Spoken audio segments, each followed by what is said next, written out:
ভাগবত শোনাও। ভাগবতের পাতায় কার লীলা? রাধা মাধবের লীলা, ব্রজলীলা। সেই রাধা মাধব মিলিত হয়ে তো গৌর হয়েছেন, তিনি চোখের জলে ভাসছেন তার কথা শুনে। কেন?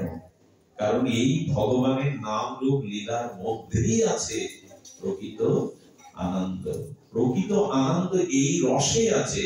তাই যতদিন এই কাম কামনা দেহের প্রাকৃত বিষয় রস ছেড়ে মন গোবিন্দ রসে, প্রেম রসে, নাম রসে, ধাম রসে, লীলা রসে আমাদের চিত্ত আক্রান্ত না হচ্ছে, তবে এটা আমার চেষ্টায় হবে না। কাম জয় নিজের সাধনায় হবে না, নিজের চেষ্টায় হবে না, কোনদিন হবে না যদি শ্রীগুরুর কৃপা, হরিনামের কৃপা, ভাগবত কৃপা, লীলার কৃপা আপনার উপরে বর্ষিত না হয়। আপনি নিজের কোন চেষ্টায়, নিজের কোন সাধনায় কাম জয় করতে পারবেন না। তার একটা দৃষ্টান্ত আমরা জানি। দেবর্ষিপাদ নারদের কথা জানে না, পৃথিবীতে এমন কেউ আছে? অনেকে ভগবানকে জানে না, কিন্তু নারদকে জানে। এই নারদ ভগবানের প্রিয় পার্ষদ, তিনি দেবর্ষি, দেবতাদেরও ঋষি। তার জন্ম মৃত্যু জরাবেদি নেই, তিনি ভগবান, ভগবানের স্বরূপ পরিকর। নারদের মধ্যে কোনো মায়া নাই, তিনি মায়া মুক্ত দেবর্ষিপাদ। এবং নারদের ক্ষমতা দেখুন, পৃথিবীতে যত ভক্ত হয়েছে ভগবানের কারণে হয়নি, হয়েছে নারদের। ধ্রুবকার করুণা পেল, নারদের। প্রহ্লাদকার করুণা পেল, সমস্ত যে নলকোবর মণিগ্রীব কার কৃপা পেল? সবই নারদের। নারদ যে পথ দিয়ে যায় তার গায়ের পাতা যার গায়ে লাগে লতা পাতারও প্রেম ভক্তি হয়ে যায়। এই নারদ একদিন ব্রহ্মা তার পিতার কাছে গিয়ে বলছেন, পিতা কিছু মনে করবেন না, আপনার থেকে এক জায়গায় আমি এগিয়ে। মানুষ যখন অন্যের থেকে নিজের ভিতরে বেশি গুণ দেখতে শুরু করে তখন তার আসে অভিমান, অহংকার। আর এটাই মানুষের পতনের মূল। ব্রহ্মাকে গিয়ে নারদ বলছে, পিতা কিছু মনে নেবেন না, আপনি এখনো পুরোপুরি কাম জয় করতে পারেননি। আপনি প্রজা সৃষ্টি করেছেন, কামনার দ্বারাই তো সৃষ্টি হয়। কিন্তু আমি নারদ, আমি সর্বত্যাগী, আমি কাম জয় করে ফেলেছি। পিতার থেকে তিনি আস্ফালন করছেন। ব্রহ্মা মনে মনে বললেন, নারদের অভিমান কাজ করছে, আমি তোমার মঙ্গল চাই, শোনো, আমাকে যা বলেছে বলেছে, এই কথা যেন আর কাউকে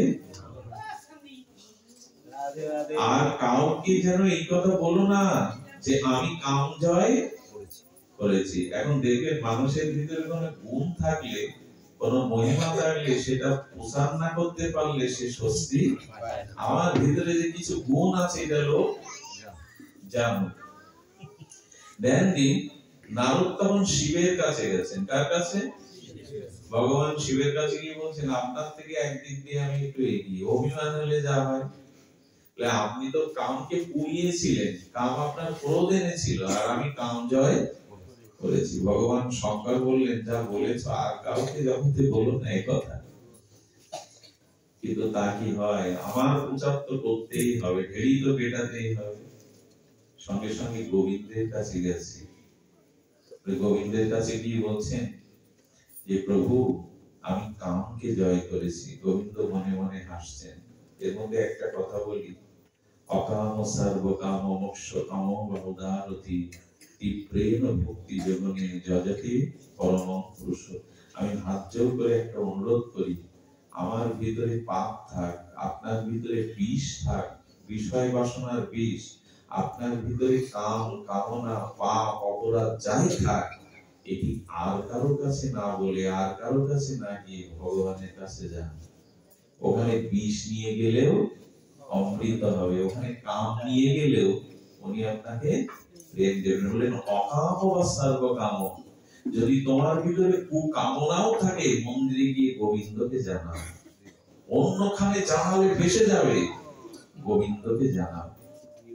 এই একটা উপায়। পুতনা বিষ নিয়ে গেল, গোবিন্দ তাকে ধাত্রীগতি দিল। কামনা থাকুক, বিষ থাকুক তোমার মধ্যে, তুমি ভগবানকে জানো। এই জন্য গোবিন্দ বলছেন, আমার কাছে এসো। নারদ কিন্তু ওই ভুলটা করেনি। নারদের এই অবস্থা দেখে গোবিন্দের দয়া হলো যে নারদের ভিতরে এই অভিমান দূর করা দরকার। নারদ তখন বলছে আমি কাম জয় করেছি। গোবিন্দ বললেন অত সোজা নয় নারদ। গোবিন্দ বহিরাঙ্গ মায়া সৃষ্টি করে রাজ্য সৃষ্টি করলেন, রাজ্যের একজন রাজা করলেন, আর গোবিন্দ নিজে বিশ্বমোহিনী রূপ ধরলেন, ওই রাজার কন্যার রূপ। নারদ যেতে যেতে রাজ্য দেখলেন, রাজা আহ্বান করলেন, নারদকে বসালেন, আর গোবিন্দ বিশ্বমোহিনী রূপ ধরে যে কুমারী রাজার কুমারী মেয়ে এসে রাজা হাত ধরে নারদের কাছে এসে বলছেন এর হস্তরেখা একটু বিচার করুন, তার বিবাহ যোগ কি আছে। দেখুন ভগবানের মায়াতে ভগবান যখন এই বিশ্বমোহিনী রূপ ধরেছেন তখনই নারদের কাছে হাত বাড়িয়ে দিয়েছেন। নারদ কি করেছে জানেন? নারদ যে হাত স্পর্শ করেছে ভগবানের বিশ্বমোহিনী রূপ, যেই হাত স্পর্শ করেছে ওনার ভিতরে তখন কামনা জেগেছে। এই কামনাটা কি জানেন? কামনাটা কি বিয়ে করতেই হবে। চিরত্যাগী সর্বত্যাগী নারদের সংসারের বাসনা, কাম মানে কামনা। মহারাজ এর বিবাহ যে অতি সত্তা, যার গলে মালা দেবে সে নিজেও অমরত্ব পাবে, অনন্ত সুখ পাবে, সেও সুখী হবে। আপনি স্বয়ংবর সবার ডাকুন। নারদ বুঝতে পেরেছে বিয়ে করতে হবে, স্বয়ংবর সবার আয়োজন করে নিজে সাজাতে গোছাতে গেছে বর বেশি, আমার গলেই নিশ্চয়ই মালা দেবে। গোবিন্দ তখন কি করলেন যে দেখুন ভগবান কিভাবে বাঁচায়। এই জন্য কামনা বাসনা থাকলেও তাকে জানান, তিনি একটা সমাধান করবেন।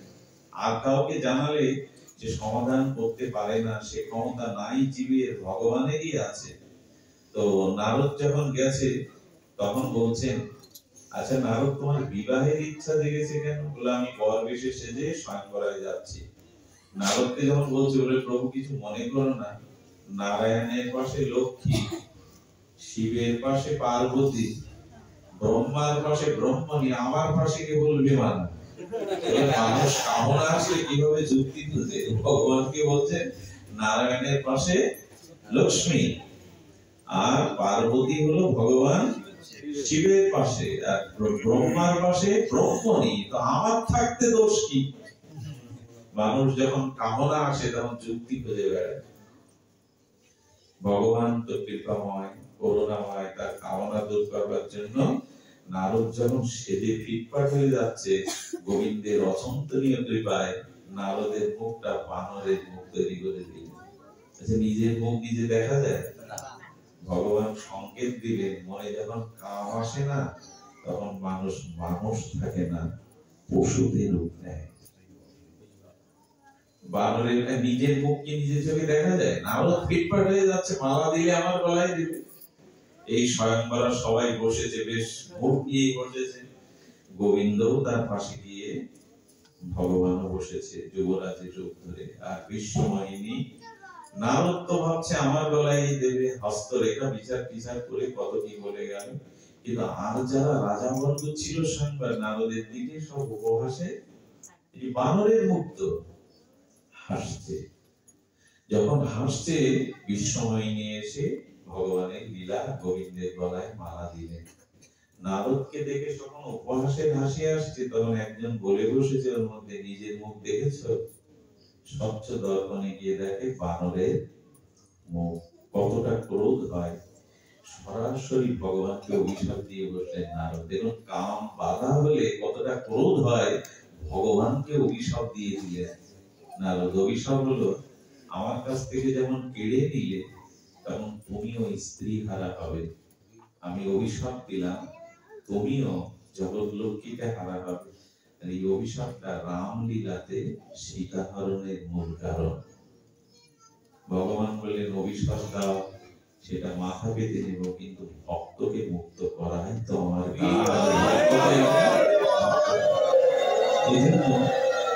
দুধটা যখন উচ্ছলিত হয়ে পড়ে যায়, দুধ যখন উদলে ওঠে না, দুধটা যখন উদলে ওঠে কয়েকটা জলের ছিটে দিলে কি হয়? জলের ছিটে দিলে দুধটা উচ্ছ্বসিত হয়ে পড়ে যায় না।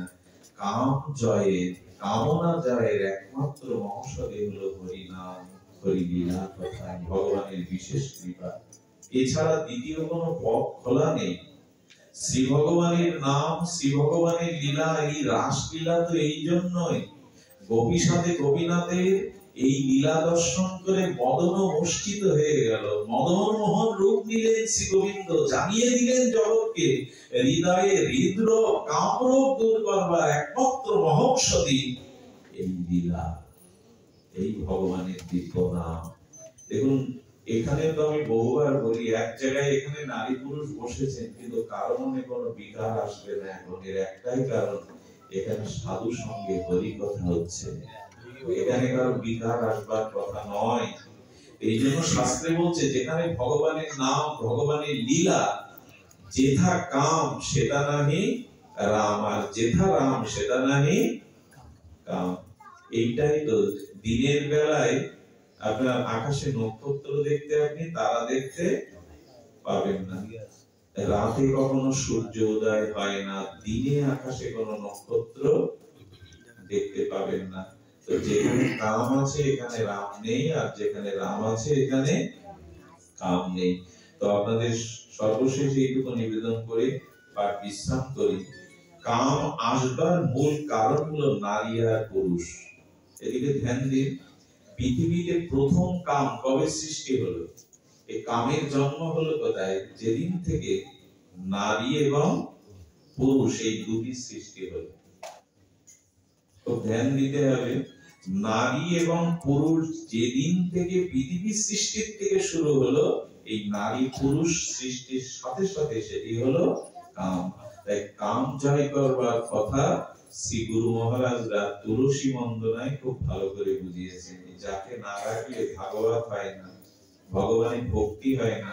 সেই বৃন্দাজির বন্দনায় বলা আছে, দুটো রমণী একত্রিত থাকলে কেউ কাউকে শ্রীহস্তটা ধরলে তাদের মধ্যে বিকার আসে না।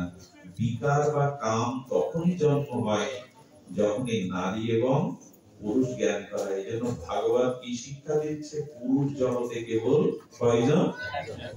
পরম পুরুষ কৃষ্ণ ছাড়া জগতে দ্বিতীয় কোন পুরুষ নেই। আমরা সবাই প্রকৃতি। এই যতদিন আপনি নিজেকে প্রকৃতি জ্ঞান করতে পারবেন, ততদিন আপনার ভিতরে কাম আসবার সম্ভাবনা নেই। যদি মায়েরা পাশাপাশি বসেছে, আপনি লক্ষ্য করুন সম্বন্ধটা কি হয়। সম্বন্ধ মানুষকে কিভাবে রক্ষা করে। একটি যুবক একটি যুবতী 10 বছর একই ছাদের তলে থাকলেও বিকার আসে না যদি সম্বন্ধে ওরা ভাই বোন হয়। সম্বন্ধ মানুষকে কিভাবে বাঁচিয়ে দেয় দেখেন। মায়ের শরীর যা যা দিয়ে তৈরি, স্ত্রীর শরীরও তাই দিয়ে তৈরি। মাকে স্পর্শ করা আর স্ত্রীকে স্পর্শ করা বহুত অন্তর। এই জন্য শাস্ত্রে বলছে যতদিন তোমার পুরুষ অভিমান আছে আর মেয়েদের যতদিন আমি নারী এই অভিমান আছে, ততদিন কামকে জয় করা যাবে না। তাতে কি করতে হবে? এই নিবেদন ধরো সখীর, কে গাইনি এই পথ তুলসী বন্দনায়? গাইলেন তো সারা জীবন। এই নিবেদন ধরো সখীর অনুগত কই? সখীর ললিতা বিশাখার পাশে পুরুষ দাঁড়াতে পারবে তো? পুরুষ তো নেই জগতে কৃষ্ণ ছাড়া। বৃন্দাবনে মীরা গেছে, রূপ গোস্বামী দর্শনের জন্য বলছেন গোস্বামীকে বলুন মীরা এসেছে প্রণাম করতে। রূপ গোস্বামী বললেন বৃন্দাবনে আমি কোন রমণীর বা প্রকৃতির মুখ দেখি না। মীরা বলে পাঠালেন আমি জানতাম বৃন্দাবনে একটাই পুরুষ কৃষ্ণ, আবার দ্বিতীয় পুরুষের আবির্ভাব কবে হলো গিয়ে বলো। গোস্বামী বুঝতে পারলেন এ সাধারণ না, মীরার কাছে ক্ষমা চেয়েছিলেন। মীরা ভুল হয়েছে, আমি পুরুষ নয়, পুরুষ পরম পুরুষ একমাত্র শ্রীকৃষ্ণ। এই জন্য যখনই আমাদের এই ভজনটা বৃন্দাবনের পরম্পরায় পেতে হয়, কাম বীজ কাম গায়ত্রীতে শ্রী গুরুদেব আপনাকে পুরুষ রূপের মধ্যে, নারী রূপের মধ্যে 14 বছর বসিয়া অপরূপ রূপ যৌবন্য সম্পন্ন রাধারানী ললিতা বিশাখার সখী রূপ দিয়ে দেবে। ওই সখী রূপ গুরু দেওয়া ওই মন্ত্রের দ্বারা ভাবতে ভাবতে ভাবতে ভাবতে ভাবতে ভাবতে আপনার দেহ এই মনের অভিলাষ বিলাস কুঞ্জে দিয়বাস। সেই রাধা মাধবের উজ্জ্বল প্রেম নিকুঞ্জ প্রেম মন্দিরে আপনি পুরুষ না সখীর আনুগত্যে সখী রূপ নিয়ে যদি যেতে পারেন, নারী হলেও এই যে রমণী এ কথা বলা হচ্ছে না। আত্মানাং চিন্তায়তে তত্র তাসাং মধ্যে মনোরমাম রূপ যৌবন সম্পন্নম কিশোরী প্রমাদাকৃত্যে। গুরুদেব আপনাকে কিশোরী মূর্তি দিয়ে দেবে। এইসব কথা কি উল্টোপাল্টা বলছো? আমরা পুরুষরা সব কিশোরী হবো, এটা গাইছেন কেন? এই নিবেদন ধরো সখীর অনুগত করো। এই মনের অভিলাষ বিলাসকুঞ্জে রাধা মাধবের কে ঢুকতে পারে? ওখানে বলরামেরও তো ওখানে ঢোকবার কোন অধিকার নাই। ওইখানে একমাত্র মঞ্জুরিরা যেতে পারে। আর যদি বলেন এটা অসম্ভব, আমি পুরুষ, আমি কি করে কিশোরী মূর্তি ধরবো, আমি নারী, আমি কি করে কিশোরী মূর্তি ধরবো, এই জায়গাটার আসনার নামই হলো ব্রজ ভজন, যুগল ভজন। এটি অনেকের আমাদের জ্ঞাত নয়। এটি শুদ্ধ পরম্পরা ধারায় যদি যুগল ভজনের অধিকার না পাওয়া যায়, দেখুন অসম্ভব কিছুই না। আপনি পুরুষ অভিমান থেকে আপনি রাধারানীর সখী রূপ নিতে পারেন। তার সব থেকে বড় দৃষ্টান্ত আধুনিক বিজ্ঞান। বর্তমান বিজ্ঞানের অগ্রযাত্রায় আপনারা অবাক হবেন না, কারণ সকলের জানা একজন যুবককে হরমোন চেস করে বিজ্ঞানীরা যুবতী তৈরি করে দিচ্ছে। এ সংবাদ কি বাতুল সংবাদ? একজন যুবককে যুবতী বানিয়ে দিচ্ছে হরমোন চেস করে। একই ডালে 7 রকমের ফুল ফোটাতে পারে বিজ্ঞান। বর্ণ সংকর ঘটিয়ে একই ডালে 7 রকমের ফুল ফোটাতে পারে। এটা সম্ভব বিজ্ঞানের। নারীকে পুরুষ বানাতে পারে হরমোন চেস করে। যদি ডাক্তাররা, বিজ্ঞানীরা এটি করতে পারে, তবে সদ্গুরুদেব ভগবানের বিশেষ নাম, বিশেষ সাধনায় আপনার পুরুষ অভিমান যাবে না, সখী রূপ পাবেন না। বৃন্দাবনের এক বাবাজি সারা জীবন এই মঞ্জুরি ভাব সাধনার সেই তন্ময় হয়ে ভেবেছেন। দেহটা ছাড়লো আর দেহ থেকে একটা কিশোরী মূর্তি বেরিয়ে নিত্য লীলায় প্রবেশ করে গেল। এই ভাবতে ভাবতে, এই সাধনা করতে করতে কতজন রাধারানী সখী হয়েছে জানেন? 20,08,000। আপনি তার মধ্যে যেতে পারেন যদি সাধনা করেন। এই সংবাদগুলো মাইকে বলার জিনিস না। রাধারানীর সখীর সংখ্যা রূপগোস্বামী, রূপমঞ্জরি জানিয়েছেন 20,08,000। আপনি তার মধ্যে যেতে পারেন যদি এই ভজন পান, এই সখী রূপে মঞ্জরি ভজন আপনি যদি পান। গাইবেন সারা জীবন, অথচ তার খোঁজ রাখবেন না, তা তো হয় না। এই জন্য এই দেহ পুরুষ অভিমান, আমি নারী, এই অভিমান থাকলে কামনা যাবে না, কাম যাবে না। আচ্ছা, শুয়োপোকাটা প্রজাপতি হয় কি করে? শুয়োপোকাটা তো বিচিত্র রঙের প্রজাপতি হয়, মরে হয় না, ওর থেকে রূপ বদলায়। এটা যদি হয়, তবে আপনি ওই ভজন করতে করতে ওই তন্ময় থাকতে, যে যা ভাবে তাই হয়ে যায়। যে যা ভাবে, এই ভজন করতে করতে আপনি ওই লীলাতে চলে যান। আজও নিত্য লীলা চলছে বৃন্দাবনে। আজও গোবিন্দ অনন্ত বিশ্ব ব্রহ্মাণ্ডের কোন এক ভারতবর্ষের কোন এক বৃন্দাবনে এখনো নিত্য লীলা করছেন। লীলা নিত্য, প্রকট অপ্রকট দুই লীলাই নিত্য তিনি এখনো লীলা করছেন। ওই লীলাতে আপনি প্রবেশ করতে পারবেন যদি সখী রূপ নিয়ে নেওয়া যায়। আর এই সখী রূপ নিলেই এই ভজনের অধিকার। আজ এইটুকুই বলবো। না, এই সখী ভাবের ভজনের জন্য গোস্বামীপাদ এইটি একটু শুনুন কি বলেছে। রাধা কৃষ্ণ প্রাণমোর যুগল কিশোর। দেখুন এই ভজনটা ঠাকুর নরোত্তম প্রেম ভক্তি চন্দ্রিকার প্রতিটি পয়ে বলে গেছেন, রাধা কৃষ্ণ প্রাণমোর যুগল কিশোর, জীবনে মরণে গতি আর নাহি মোর, কালিন্দির কুলে কেলি কদম্বের বন, রতন বেদির পরে বসাবো। এসব ভাবনা আসে তো, যে ওই হব, ওই জায়গায় যাবো। সেই মধুময় বৃন্দাবন, যমুনা পুরী, তার মধ্যে কদম্বের বন, রাধা মাধবকে দুটো স্বর্ণ বেদির পরে বসিয়েছি। আর হেমগৌরী অঙ্গে দেব সুয়া চন্দন গন্ধ দিয়েছি। তো মনে মনে ওই রাজ্যে রাধা মাধবের গায়ে সুয়া চন্দনের গন্ধ দিয়েছি। মানস সরোবরে এক বাবা কি ভজন করতেন, রাধা মাধব জল কেলি করে উঠবেন, তাদের পোশাকে সুগন্ধি শিশি থেকে গন্ধ লাগিয়ে দেবেন, এই ছিল তার ভজন। ওই মনে মনে রাধা মাধবের স্নান জল কেলি দেখছেন, মনে মনে রাধা মাধবকে সিঙ্গার করছেন, মনে মনে শিশির দিতে যাবে, রাধা মাধবের রূপ দেখে হাত থেকে শিশির পড়ে গেছে। মনে মনে, বাইরে কিছু না, সঙ্গে সঙ্গে বাবা কাঁদছেন, আমার সেবা হলো না, আমি অযোগ্য, আমি শিশি ফেলে ভেঙে ফেলেছি। আরে কোথায় শিশি, মনে মনে ভাবছেন। ভজন দিয়েছেন গুরুদেব রাধা মাধব, সিঙ্গার করে আসলে ওদের অঙ্গে এই সুগন্ধি মাখাবে। শিশি পড়ে গেছে, কাঁদছে। শিষ্যরা এসে বলছে, বাবা এত কাঁদছেন কেন, উঠুন, আপনি উঠুন, আপনি উঠুন। বলেন, আমি শিশি ভেঙে ফেলেছি, সুগন্ধ মাখাতে পারেনি ঠাকুরানী সিঙ্গারে তার অঙ্গে। সঙ্গে সঙ্গে হঠাৎ করে রাধারানী প্রমাণ করে দিলেন, তোমার শিশির গন্ধ আমি নিয়েছি। পুরো মানুষ গঙ্গার পাশে যারা ছিল তারা এক অপরাধিত গন্ধে আমোদিত হয়ে মূর্ছিত হয়ে পড়লো।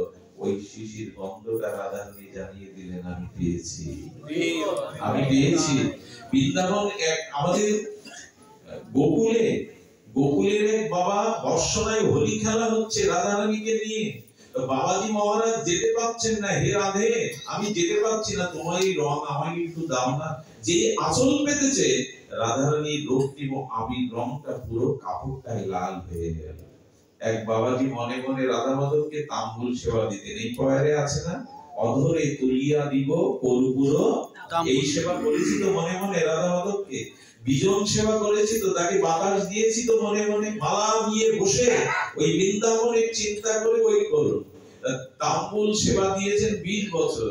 শিষ্যরা বলছে, বাবা রাধারানী গাল থেকে চর্বিত তাম্বুলের একটু প্রসাদ আপনাকে দিয়েছে কোনোদিন? বলে, আজও তো পাওয়া হয়নি। তবে ঠাকুরানী দাও না, তোমার ওই চর্বিত তাম্বুলের একটু চিপ আমার এই আঁচলে দাও। সঙ্গে সঙ্গে যখন কাঁদছেন পুরো আঁচলটা এক সুগন্ধ রঙে ভরে গেল। রাধারানী জানিয়ে দিলেন, তোমার সেবা আমি নেই, প্রসাদ দিয়ে দিলাম।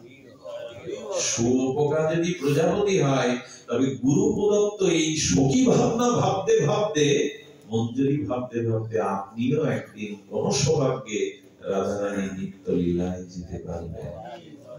এটাই হলো ভজনের পন্থী শেষ ধাপ। এটা মহাপ্রভু দিতে এসেছিলেন। আমরা জানি গীতায় আর চৈতন্য মহাপ্রভু শুধু হরিনাম দিয়েছেন, হরিনাম না, ওরা এই ভক্তিটাই দিতে এসেছিলেন। আমরা অনেকেই তার সন্ধান রাখি না। আসুন অভিমান ত্যাগ করে এই ভজন অনুভূতিটা নেই। আর ললিতা বিশাখা যত সখীবৃন্দ আজ্ঞায় করিব সেবা চরণারো। কবে আজ্ঞা করবে ললিতা ফুল তুলে আনো, কবে বিশাখা আজ্ঞা করবে বাতাস দাও। তুমি সেই তাল পাতার শীতল বাতাস রাধা মাধবকে দাও। এই সব ভজন গুলো মনে মনে মানুষের লীলা চিন্তন করতে হবে। সাধারণ স্মরণ লীলা ইহাতে না করো খেলা। যাই হোক, এই লীলাতে প্রবেশের সেই দিন অধিকার হবে যখন মনে মনে এই লীলাগুলো আমরা পুরুষ বা নারী অভিমান ত্যাগ করে সখী মঞ্জুরি ভাবে করতে পারবো। যে এক মাগুরাতে অনেকদিন পর এলাম, আজকে আমাদের রামবাবু তার সহোদর